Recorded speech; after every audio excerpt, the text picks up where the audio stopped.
Welcome to My Expat Stories. You ever fall for someone online and think there's no way they're not real? Video calls every single day.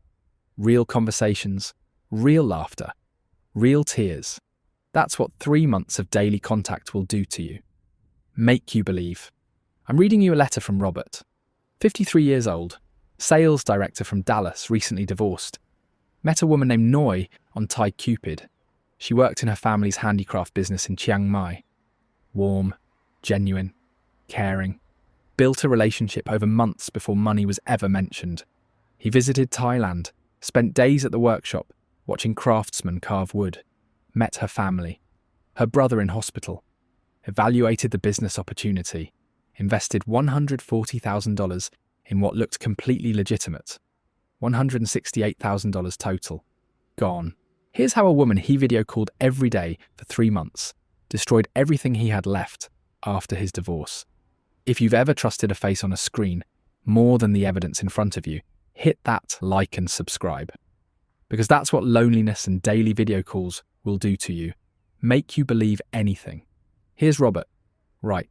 So I'm standing outside a motorcycle repair shop in Chiang Mai, staring at peeling paint and rusted signs. This is the address, the exact address, where I spent 4 days watching craftsmen carve intricate wooden elephants, where I walked through rows of finished products waiting to be shipped to Europe, where I evaluated inventory, checked financial records, met 40 workers, shook hands with Prusser and signed partnership documents. This address, right here, there's no workshop, no craftsman, no wood carvings, just a motorcycle shop. Faded, old. Been here 8 years, the owner says. 8 years, never moved, never changed, never been anything else. I drive around Chiang Mai for 6 hours, checking every address on the partnership documents. Residential buildings, empty lots, a 7-Eleven. I go to the hospital where I visited Noi's brother, held his hand, saw his injuries, spoke with his doctors. No record of any patient by that name. Ever. Noi's vanished. Her phone straight to voicemail. Prassert's number disconnected. The lawyer who prepared my partnership agreement. Gone. The detective just told me the handicraft export business never existed as a registered company. Not in Chiang Mai. Not anywhere in Thailand. Never existed. I worked in sales for 28 years. Regional sales director. I knew how to evaluate business opportunities, how to assess risks, how to spot bullshit. That's what I did professionally. For nearly 3 decades. And I never verified that the woman I video called every single day for 3 months was actually who she claimed to be. Never verified the business existed outside of the 4 days I visited. Never checked anything independently. Just believed what I saw, what I felt, what I wanted to be real. Let me back up, tell you how a sales director who'd closed $1 million deals for 28 years got completely destroyed by a woman who never existed. My name's Robert. I'm 53. From Dallas, Texas, born and raised. I've worked in sales my entire adult life. Started at 25 selling industrial equipment. Worked my way up. Account manager, regional manager, sales director. For the past 12 years, I've been regional sales director for a major industrial equipment company. Oversee 15 sales reps across 5 states. Annual revenue of $80 million. I know business. I know people. I know how to read situations. Or I thought I did. 2 years ago, my wife of 22 years left me. Found someone else. Younger guy, personal trainer, cliché, painful. The divorce settlement left me with about $210,000 after she got the house. My retirement savings, everything I'd built. Half gone, but I still had enough. Enough to start over.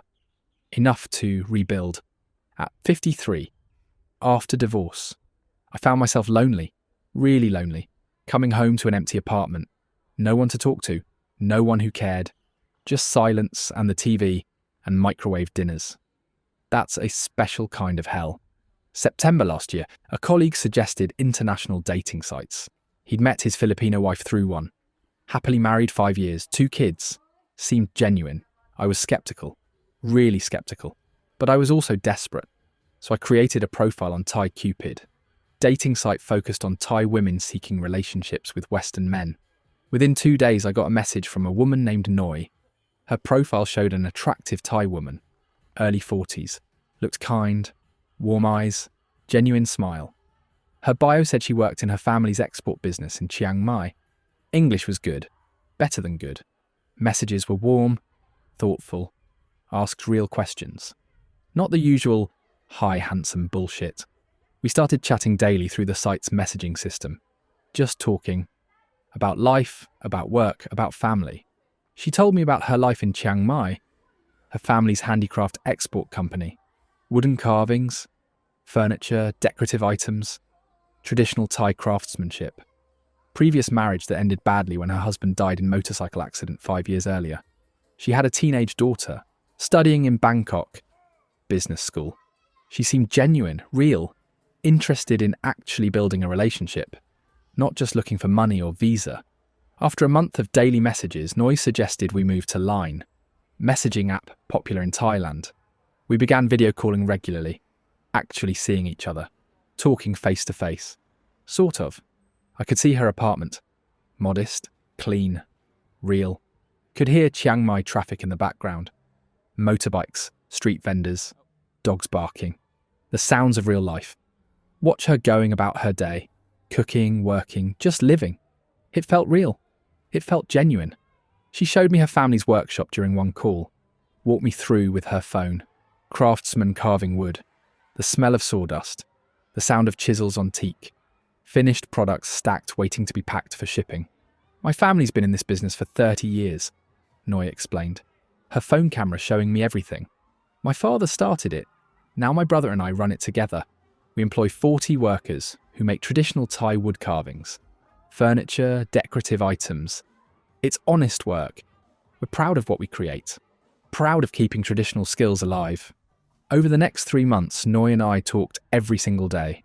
Every day. Sometimes twice a day. She'd send me good morning messages, photos of her breakfast, cow tom, rice soup, Thai coffee, share pictures of her daily activities, the workshop, the markets, her daughter visiting from Bangkok. Ask about my work, my life in Dallas, my sales meetings, my problems with difficult clients. She listened, really listened.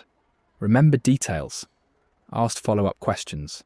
The relationship felt real, meaningful, deep.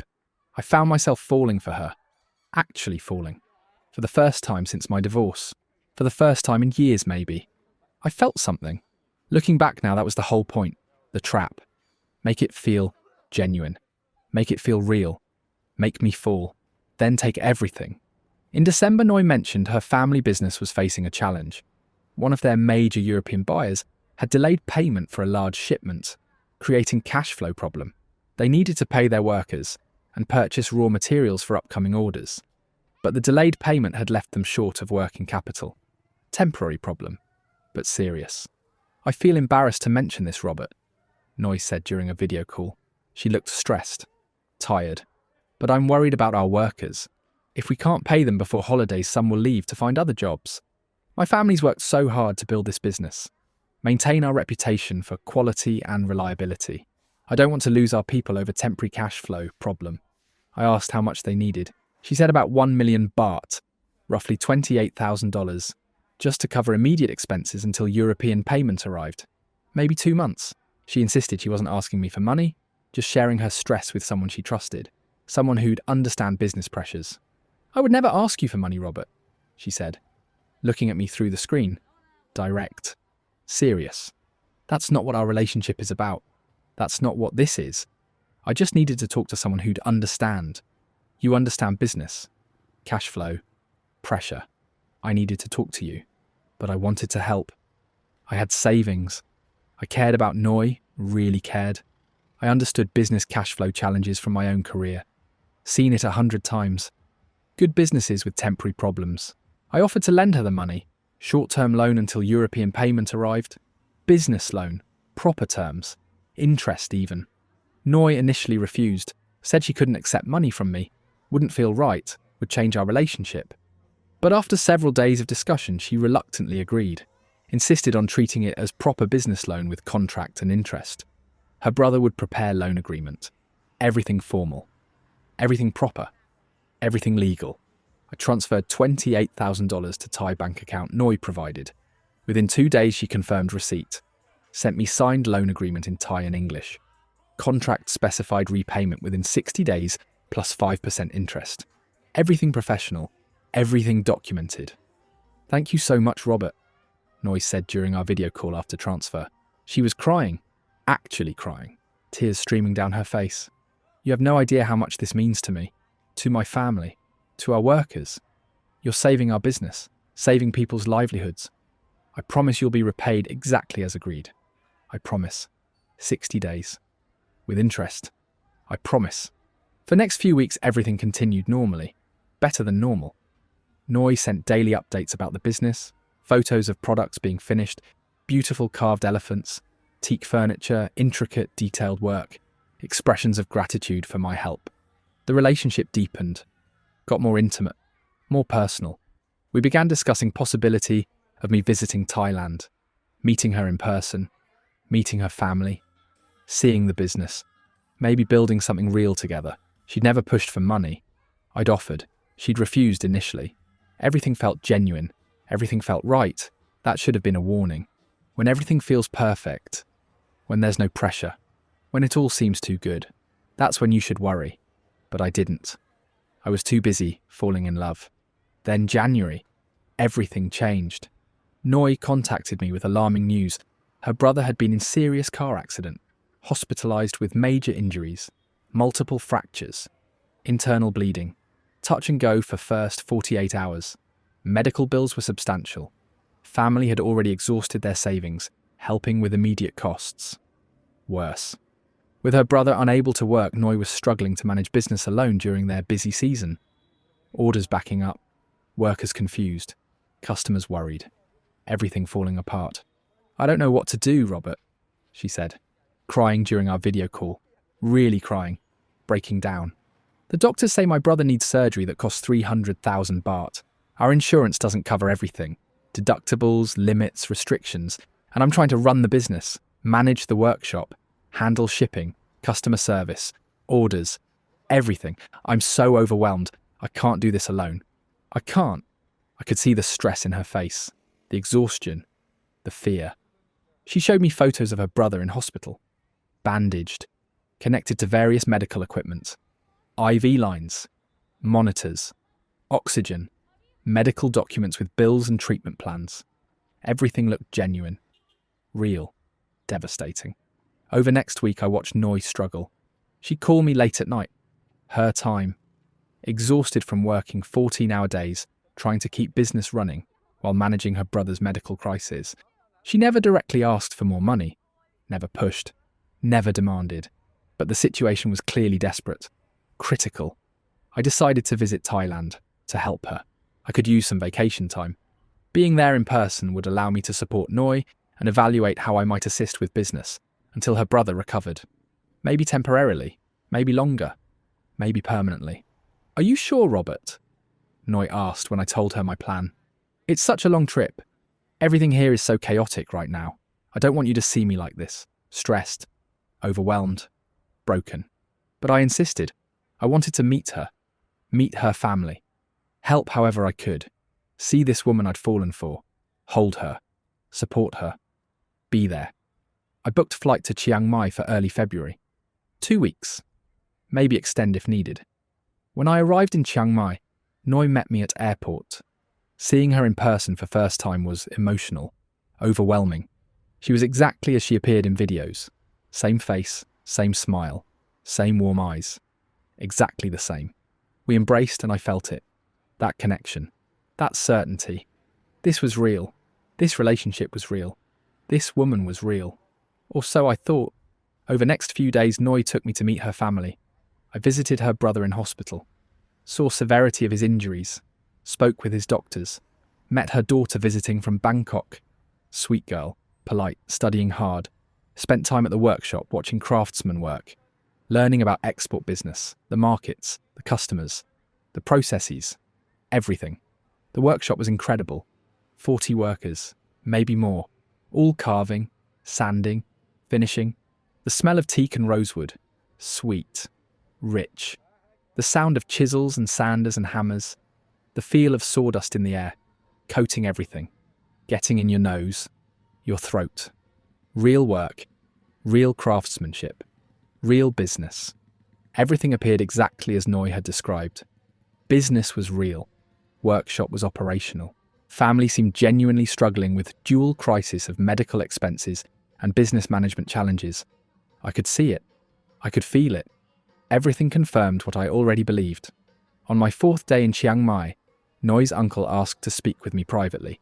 His name was Prasert, mid-50s, helped manage business finances, spoke reasonable English, professional, serious. We met at coffee shop near workshop. Noi's told me about your relationship, Robert, Prasert said, looking at me across the small table. Direct, honest. I'm grateful you came to support her during this difficult time. Really grateful. I wanted to speak with you honestly about our business situation. Man to man, business to business. He explained the business was fundamentally sound, but facing critical moments. European payment delay combined with medical expenses had created severe cash flow problems. But they had orders, real orders, worth over $3 million for the year. But they needed working capital to fulfill those orders. Materials, labour, shipping, everything. We have an opportunity to secure a major contract with American retailer, Prasert said, pulling out documents, professional looking, official. Anthropologie has agreed to purchase $2 million worth of our products over next 18 months. But we need to produce samples, upgrade some equipment, hire additional workers to handle increased volume. Total investment needed is about 5 million baht, roughly $140,000. He showed me preliminary purchase order from Anthropologie, detailed product specifications, quantities, delivery schedules, pricing, financial projections showing how contract would transform business, double revenue, triple profits, transform everything. I wouldn't normally discuss this with Noi's friend, Prasert said, looking at me seriously. But she's told me how much you care about her, about our family, and you understand business. You're sales director. You know what good opportunities look like. If you are willing to invest in this opportunity, you become partner in business. Not loan, real ownership, real partnership. You'd share in profits from this contract and all future business. Full partner. I spent next 2 days evaluating opportunity, proper evaluation, professional assessment. Visited workshop multiple times. Reviewed financial records, balance sheets, profit and loss statements, customer lists. Examined Anthropologie purchase order carefully.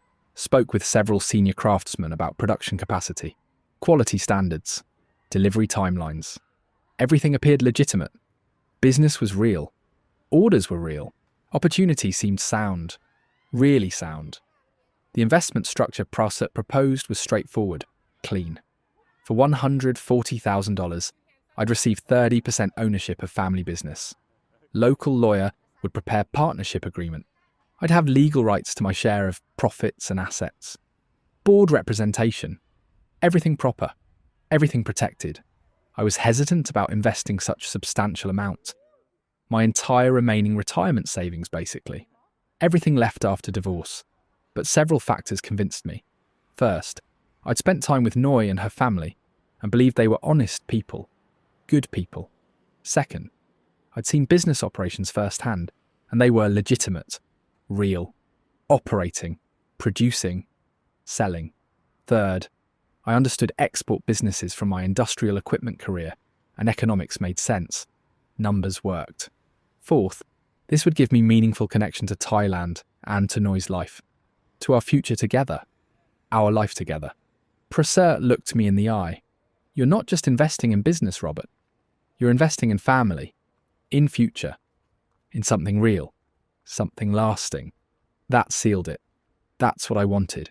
Something real, something lasting. After divorce, after loneliness, after everything, I wanted to build something. After discussing it with Noi, who insisted I shouldn't feel pressured and should only invest if I was completely comfortable, I decided to proceed. Met with lawyer named Apichat, who prepared partnership agreement and documents were in Thai and English, properly formatted, professionally drafted, legal stamps, signatures, everything official. I transferred $140,000 to business bank account. Everything I had left except emergency fund, Within a week, I received partnership certificates, copies of company registration documents, detailed plan for how investment would be used, equipment purchases, raw materials, labour. Everything itemised, everything accounted for. For next 2 months, everything functioned smoothly. I returned to Dallas but stayed in daily contact with Noi.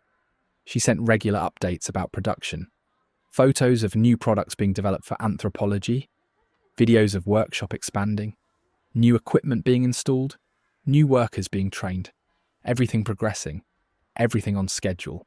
I also continued to receive updates about her brother's recovery. Surgery had been successful. He was doing physical therapy, regaining mobility, regaining strength. Family was grateful for support I'd provided. Everything I'd done, everything I'd made possible. Noi and I talked about future, about me visiting again, maybe moving to Thailand, managing export side of business, using my sales experience, building something together, a life together. Then April arrived, and everything shattered. Everything. I got email from Anthropologie's purchasing department.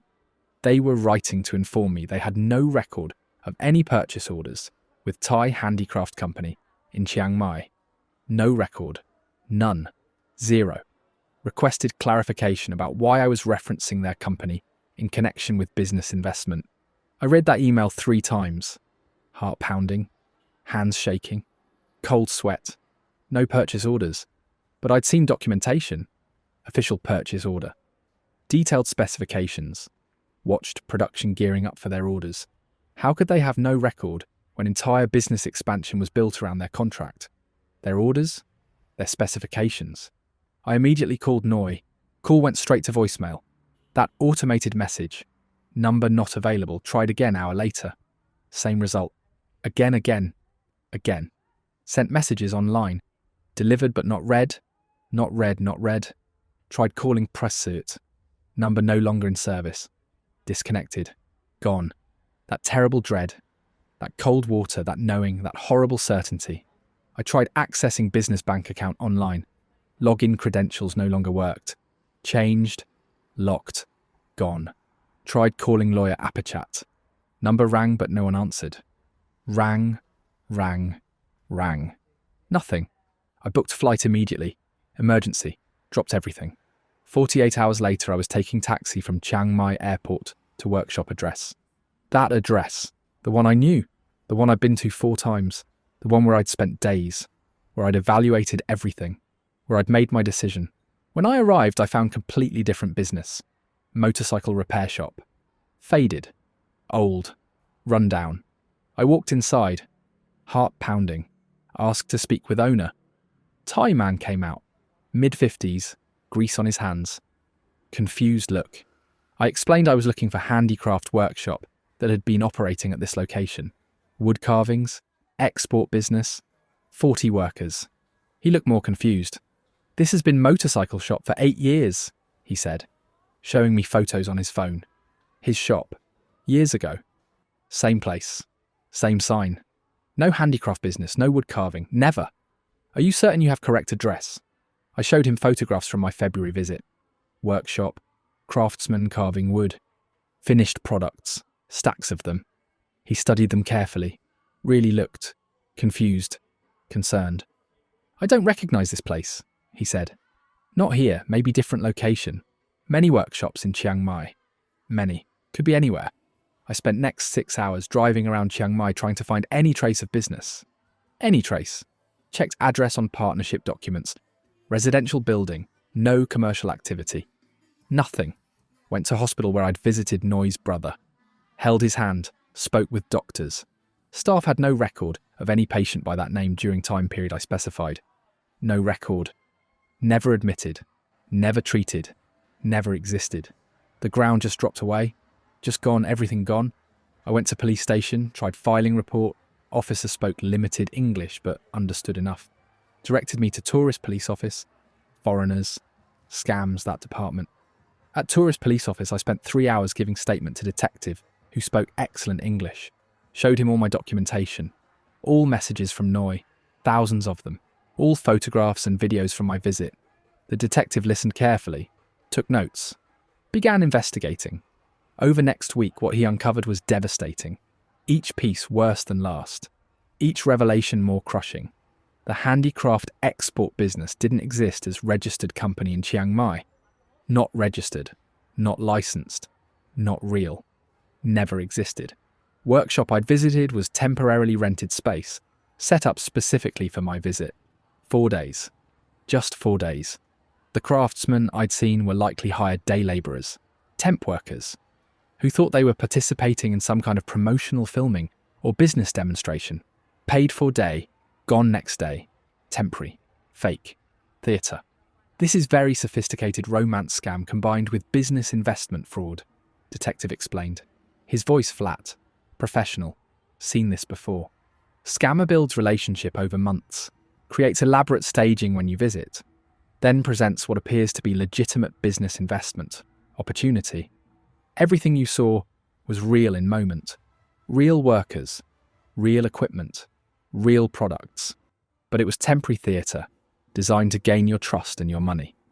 The detective investigated Noi's identity. The woman I'd been communicating with was using stolen photographs from real person's social media account.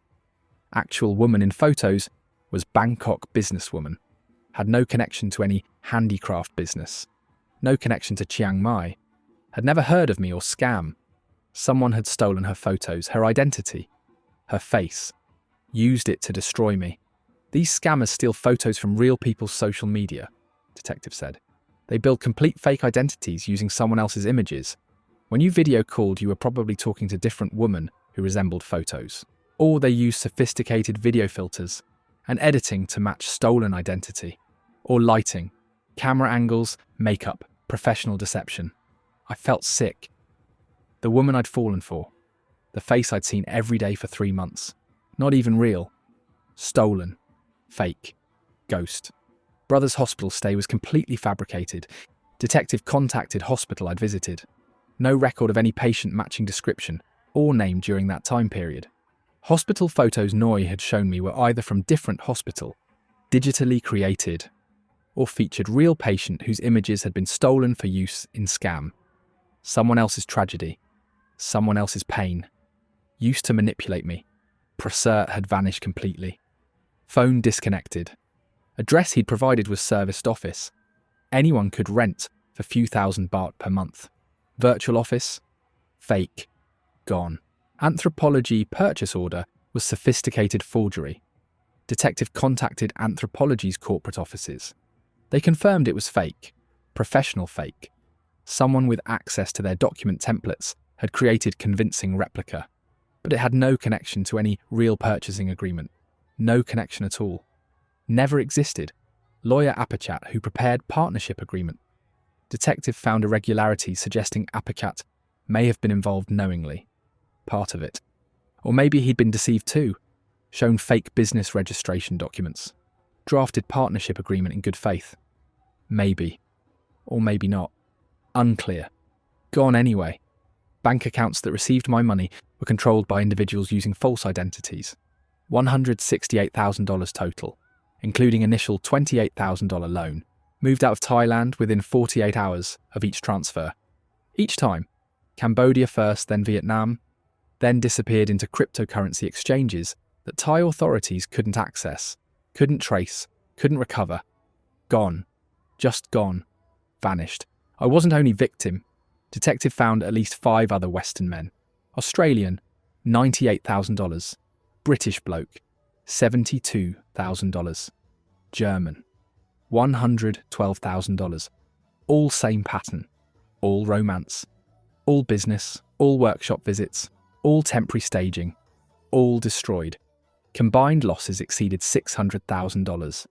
I connected with 2 other victims. David, the British victim, had nearly identical experience. Met woman on ThaiCupid. Developed relationship over months. Visited Thailand. Invested in what appeared to be family business emergency. Story was almost exactly the same Robert, David said during our first video call. His voice broken. Destroyed. Family business in crisis.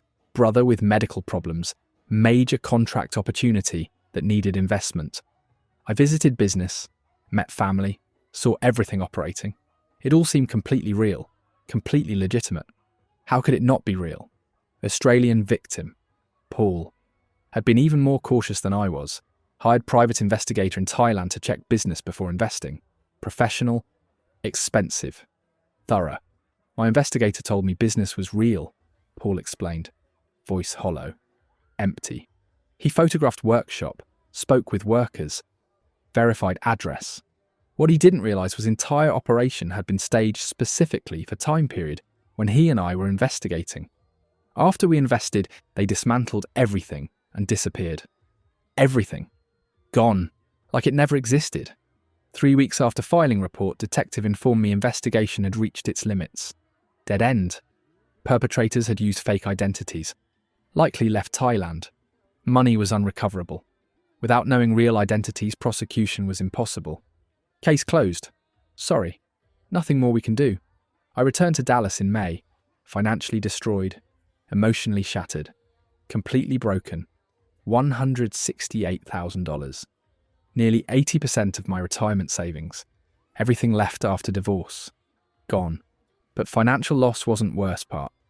Worst part was realizing that relationship I'd believed was real. Woman I'd fallen for. Family I'd tried to help. Brother I'd held hands with in hospital. None of it had ever existed. None of it. All fake. All lies. All theatre designed to extract money from a lonely divorced man. The emotional devastation was profound, crushing. I'd opened my heart to someone I thought cared about me, believed I was building meaningful relationship that would change my life. Imagined future with Noi, visiting Thailand regularly, being part of her family, helping build business together, growing old together, having something real after years of nothing. All of it had been performance. Every message, every video call, every expression of affection, every tear, every smile, every laugh, calculated manipulation designed to extract money. Woman whose face I'd seen wasn't even real person. I'd fallen in love with ghost, fabricated identity built on stolen photographs and professional deception. I'm back working in sales now, 55 years old, trying to rebuild retirement savings, starting over from almost nothing. $10,000 emergency fund, that's it, that's all that's left. My colleagues don't know what happened. They think Thailand trip was just vacation. Nice break. I can't tell them I lost nearly everything falling for woman who never existed. Can't explain how stupid I was. How blind. How desperate. I lie awake most nights replaying those video calls with Noi, looking for signs I missed. Way she'd turn her head at certain angles. Lighting that was always just bit dim. Background that never quite changed. Window that always showed same view. Were those clues? Or am I just desperately trying to make sense of how completely I was fooled? I think about Prasert's face when he showed me Anthropologie purchase order. Way he'd said, "You understand business, Robert." He knew exactly what to say to someone with my background. Knew exactly which buttons to push. Which words would convince me. Which dreams to exploit. What devastates me most is that I evaluated everything I knew how to evaluate. I checked workshop operations, reviewed financial projections, assessed market opportunity, spoke with craftsmen, examined products, watched production. Everything my sales career taught me to verify, I verified. Everything. I just never verified that Noi was real. That woman I'd fallen for actually existed. That face on screen belonged to person I was talking to. Never verified independently that business existed outside of 4 days I visited. Never checked with Thai authorities. Never verified anything that actually mattered. That's what they counted on. Professional evaluation of fake business, but no verification of basic reality. Is this person real? Does this business exist? Simple questions. Never asked, never answered. About 18 months later, I got an email from unknown address. Subject line read, "Moving forward." Message was brief, cold, cruel. "You're a good man, Robert, and you deserved better. What we did was wrong but necessary for us. Use this experience to become more cautious but not cynical. There are real connections possible in this world. This wasn't one of them. Sorry, not really, but sort of. Good luck." I stared at that email for hours, feeling rage, confusion, disbelief. Person who destroyed my retirement and broke my heart was offering me advice about moving forward, about not becoming cynical. about finding real connections. The casual cruelty, combined with strange expression of regret, made no sense. Were they actually feeling guilty? Or was this just another form of manipulation? Another game, another lie? I forwarded email to Thai detective and to FBI. Neither could trace it. No useful information except confirmation that scammers were probably Americans, or had American accomplices who understood how to write convincingly in American English. Who knew which words would hurt most? Which knife would cut deepest? The nerve of it. The absolute nerve. That's my story. Robert, 53, 28 years in sales management. I knew how to evaluate business opportunities. I video called with Noi for 3 months, every single day. Visited Thailand, spent 4 days at workshop watching craftsmen. Met family, brother in hospital, reviewed financial records, examined products, assessed market.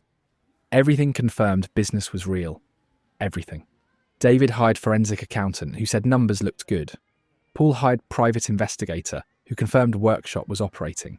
All of us were shown temporarily staged operations that only existed during our visits. All temporary, all fake, all designed to take everything. Woman I fell in love with never existed. Just stolen photographs and professional manipulation. Someone sent me email 18 months later saying I deserved better. Saying sorry. Not really, but sort of. I'm back in Dallas now, working in sales, trying to rebuild retirement savings at 55. Lost nearly 80% of what I had. Everything left after divorce. Gone. This is my expat stories. Video calls can lie just as easily as voices.